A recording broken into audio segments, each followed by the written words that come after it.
Some disclaimers before we begin. 1. There may be some background noise. 2. This is being recorded live, so there may be some mistakes. Chapter 1. The Worst Birthday.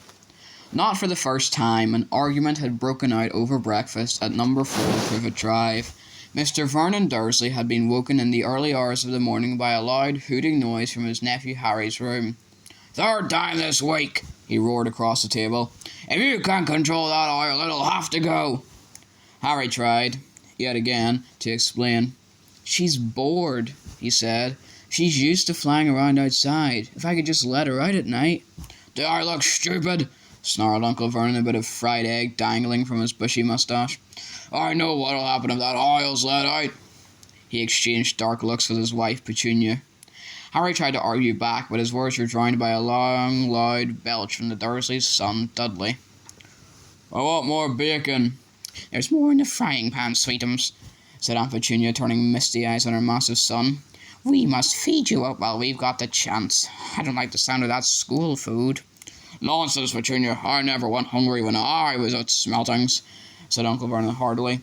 "Dudley gets enough, don't you, son?" Dudley, who was so large his bottom drooped over either side of the kitchen chair, grinned and turned to Harry. "Pass the frying pan." "You've forgotten the magic word," said Harry irritably.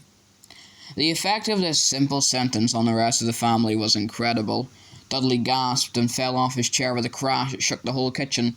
Mrs. Dursley gave a small scream and clapped her hands to her mouth. Mr. Dursley jumped to his feet, veins throbbing in his temples. I meant please," said Harry quickly. "I didn't mean—" "What have I told you?" thundered his uncle, spraying spit over the table. "About saying the M word in our house." "But I dare you threaten Dudley!" roared Uncle Vernon, pounding the table with his fist. "I warned you! I will not tolerate mention of your abnormality under this roof!" Harry stared from his purple-faced uncle to his pale aunt, who was trying to heave Dudley to his feet. "All right," said Harry. "All right." Uncle Vernon sat back down, breathing like a winded rhinoceros and watching Harry closely out of the corners of his small, sharp eyes.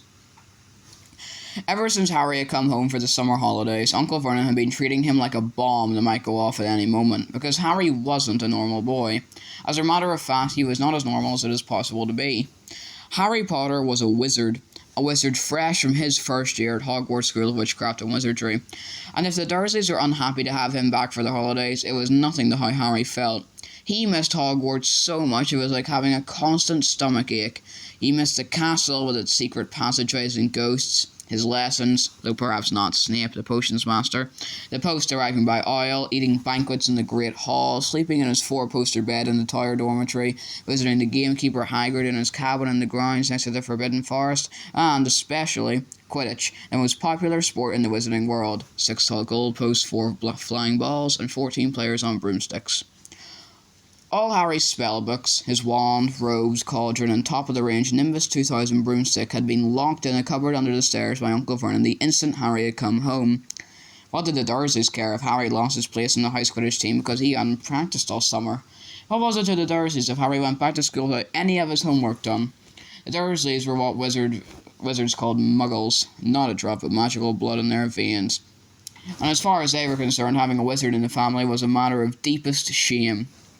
Uncle Vernon had even padlocked Harry's owl, Hedwig, inside her cage to stop her carrying messages to anyone in the wizarding world. Harry looked nothing like the rest of the family. Uncle Vernon was large and neckless with an enormous black moustache, and Petunia was horse-faced and bony. Dudley was blonde, pink, and porky. Harry, on the other hand, was small and skinny, with brilliant green eyes and jet black hair that was always untidy. He wore round glasses, and on his forehead was a thin, lightning-shaped scar. It was this scar that made Harry so particularly unusual, even for a wizard. This scar was the only hint of Harry's very mysterious past, of the reason he had been left on the Dursleys' doorstep 11 years before. At the age of 1, Harry had somehow survived a curse from the greatest dark sorcerer of all time, Lord Voldemort, whose name most witches and wizards still feared to speak. Harry's parents had died in Voldemort's attack, but Harry had escaped with his lightning scar, and somehow, nobody understood why, Voldemort's powers had been destroyed the instant he had failed to kill Harry. So Harry had been brought up by his dead mother's sister and her husband. He had spent 10 years with the Dursleys, never understanding why he kept making odd things happen without meaning to, believing the Dursley story that he had got his scar in the car crash which had killed his parents. And then, exactly a year ago, Hogwarts had written to Harry and the whole story had come out. Harry had taken up his place at Wizard's School, where he and his scar were famous. But now the school year was over and he was back with the Dursleys for the summer, back to being treated like a dog that had rolled in something smelly. The Dursleys hadn't even remembered that today happened to be Harry's 12th birthday. Of course, his hopes hadn't been high. They'd never given him a proper present, let alone a cake, but to ignore it completely. At that moment, Uncle Vernon cleared his throat importantly and said, "Now, as we all know, today is a very important day." Harry looked up, hardly daring to believe it. "This could well be the day I make the biggest deal of my career," said Uncle Vernon. Harry went back to his toast. Of course, he thought bitterly, Uncle Vernon was talking about the stupid dinner party. He'd been talking of nothing else for a fortnight. Some rich builder and his wife were coming to dinner, and Uncle Vernon was hoping to get a huge order from him. Uncle Vernon's company made drills. "I think we should run through the schedule one more time," said Uncle Vernon. "We should all be in position at 8 o'clock. Petunia, you will be—" "In the lounge," said Aunt Petunia promptly, "waiting to welcome them graciously to our home." Good. And Dudley?" "I'll be waiting to open the door." Dudley put on a foul, simpering smile. "May I take your coats, Mr. and Mrs. Mason?" "They'll love him," cried Aunt Petunia rapturously. "Excellent, Dudley," said Uncle Vernon. Then he rounded on Harry. "And you?" "I'll be in my bedroom making no noise and pretending I'm not there," said Harry tonelessly. "Exactly," said Uncle Vernon nastily. "I will lead them into the lounge, introduce you, Petunia, and pour them drinks. At 8:15, I'll announce dinner," said Aunt Petunia. "And Dudley, you'll say—" "May I take you through to the dining room, Mrs. Mason?" said Dudley, offering his fat arm to an invisible woman. "My perfect little gentleman," said Aunt Petunia. "And you?" said Uncle Vernon viciously to Harry. "I'll be in my room, making no noise and pretending I'm not there," said Harry dully. "Precisely. Now, we should aim to get in a few good compliments at dinner. Petunia, any ideas?" "Vernon tells me you're a wonderful golfer, Mr. Mason. Do tell me where you bought your dress, Mrs. Mason." "Perfect. Dudley?" "But we had to write an essay about our hero at school, Mr. Mason, and I wrote about you." This was too much for both Aunt Petunia and Harry. Aunt Petunia burst into tears and hugged her son while Harry ducked under the table so they wouldn't see him laughing. "And you, boy?" Harry fought to keep his face straight as he emerged. "I'll be in my room making no noise and pretending I'm not there," he said. "Too right you will," said Uncle Vernon forcefully. "The Masons don't know anything about you, and it's going to stay that way. When dinner's over, you take Mrs. Mason back to the lounge for coffee, Petunia, and I'll bring the subject round to drills. With any luck, I'll have the deal signed and sealed before the news at 10. We'll be shopping for a holiday home in Majorca this time tomorrow." Harry couldn't feel too excited about this. He didn't think the Dursleys would like him any better in Majorca than they did in Privet Drive. "Right, I'm off into town to pick up the dinner jackets for Dudley and me. And you," he snarled at Harry, "you stay out of your aunt's way while she's cleaning." Harry left through the back door. It was a brilliant, sunny day. He crossed the lawn, slumped down on the garden bench, and sang under his breath, "Happy birthday to me, happy birthday to me." No cards, no presents, and he would be spending the evening pretending not to exist. He gazed miserably into the hedge. He had never felt so lonely. More than anything else at Hogwarts, more even than playing Quidditch, Harry missed his best friends, Ron Weasley and Hermione Granger. They, however, didn't seem to be missing him at all. Neither of them had written to him all summer, even though Ron had said he was going to ask Harry to come and stay. Countless times Harry had been on the point of unlocking Hedwig's cage by magic and sending her to Ron and Hermione with a letter, but it wasn't worth the risk. Underage wizards weren't allowed to use magic outside school. Harry hadn't told the Dursleys this. He knew it was only their terror that he might turn them on to dung beetles to stop them locking him in the cupboard under the stairs with his wand and broomstick. For the first couple of weeks back, Harry had enjoyed muttering nonsense words under his breath and watching Dudley tearing out of the room as fast as his fat legs would carry him. But the long silence from Ron and Hermione had made Harry feel so cut off from the magical world that even taunting Dudley had lost its appeal, and now Ron and Hermione had forgotten his birthday. What wouldn't he give now for a message from Hogwarts, from any witch or wizard? He'd almost be glad of a sight of his arch-enemy Draco Malfoy, just to be sure it hadn't all been a dream. Not that his whole year at Hogwarts had been fun. At the very end of last term, Harry had come face to face with none other than Lord Voldemort himself. Voldemort might be a ruin of his former self, but he was still terrifying, still cunning, still determined to regain power. Harry had slipped through Voldemort's clutches for a second time, but it had been a narrow escape, and even now, weeks later, Harry kept waking in the night, drenched in cold sweat, wondering where Voldemort was now, remembering his livid face, his wide, mad eyes.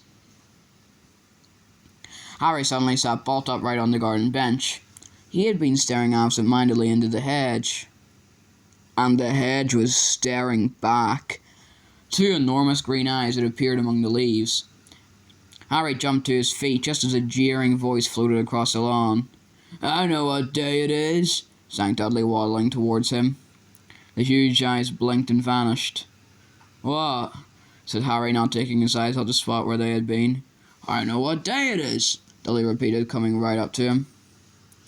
"Well done," said Harry. "So you've finally learned the days of the week." "Today's your birthday," sneered Dudley. "How come you haven't got any cars? Haven't you even got friends at that freak place?" "Better not let your mum hear you talking about my school," said Harry coolly. Dudley hitched up his trousers, which were slipping down his fat bottom. "Why are you staring at the edge?" he said suspiciously. "I'm trying to decide what would be the best spell to set it on fire," said Harry. Dudley stumbled backwards at once, a look of panic on his fat face. "You can't! Dad told you you're not allowed to do magic. He said he'll chuck you out of the house, and you haven't got anywhere else to go. You haven't got any friends to take you." "Shigery pokery," said Harry in a fierce voice. "Hocus pocus, squiggly wiggly." "Mom!" howled Dudley, tripping over his feet as he dashed back towards the house. "Mom! He's doing you know what!" Harry paid dearly for his moment of fun. As neither Dudley nor the hedge was in any way hurt, Aunt Petunia knew he hadn't really done magic, but he still had to duck as she aimed a heavy blow at his head with the soapy frying pan. Then she gave him work to do with the promise he wouldn't eat again until he'd finished. While Dudley lolled around watching and eating ice creams, Harry cleaned the windows, washed the car, mowed the lawn, trimmed the flower beds, pruned and watered the roses, and repainted the garden bench.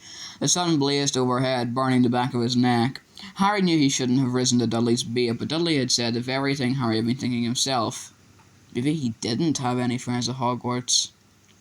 Wish they could see famous Harry Potter now, he thought savagely as he spread manure on the flower beds, his back aching, sweat running down his face. It was 7:30 in the evening when at last, exhausted, he heard Aunt Petunia calling him. "Get in here and walk on the newspaper."